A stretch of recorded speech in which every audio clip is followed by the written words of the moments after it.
కర్నూలు జిల్లా మంత్రాలయంలో ఉద్రిక్తత నెలకొంది. మాధవరంలో టీడీపీ వర్సెస్ వైసీపీగా సీన్ మారిపోయింది. పరస్పరం వైసీపీ టీడీపీ కార్యకర్తలు ఒకరిపై ఒకరు దాడులు చేసుకున్నారు. కోపంతో వాహనాలకు నిప్పు పెట్టాయి రెండు వర్గాలు కూడా. ఈ మంటల్లో ఒక వాహనం, 2 బైకులు కాలిపోయాయి. కోస్గిలో తలపెట్టిన వెన్నుపోటుకు 2 ఏళ్లు కార్యక్రమానికి వెళుతున్న వైసీపీ కార్యకర్తలు టీడీపీ ఇన్ఛార్జ్ రాఘవేంద్ర రెడ్డి ఇంటిపై రాళ్లు రువ్వడంతో వివాదం చెలరేగింది. భారీగా తరలి వచ్చిన నియోజకవర్గం టీడీపీ నాయకులు, కార్యకర్తలు వైసీపీ తీరుకి నిరసనగా ఆందోళనకు దిగారు. దీంతో అక్కడ ఉద్రిక్త పరిస్థితులు నెలకొన్నాయి.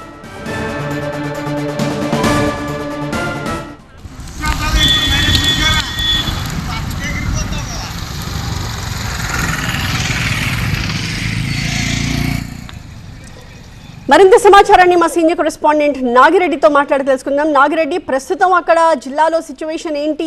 టీడీపీ వైసీపీ కార్యకర్తల మధ్య ఉద్రిక్తత చల్లారిందా?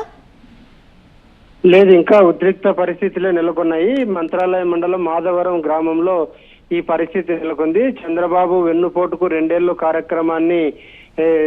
కార్యక్రమం చేసేందుకు తన స్వగ్రామం రాంపురం నుంచి ఎమ్మెల్యే బాలనాగిరెడ్డి మంది మార్బలంతో కోసిగి భారీ కాన్వాయ్తో బయలుదేరారు. అక్కడ ఈ నిరసన కార్యక్రమం ముగించుకొని తిరిగి వస్తున్న సందర్భంలో ఈ పరిస్థితి ఏర్పడింది. వెళ్లేటప్పుడే మంత్రాలయం టీడీపీ ఇన్ఛార్జి రాఘవేందర్ రెడ్డి ఇంటి దగ్గర కొంత వైసీపీ కార్యకర్తలు కవ్వింపు చర్యలకు పాల్పడినట్లుగా టీడీపీ నేతలు ఆరోపిస్తున్నారు.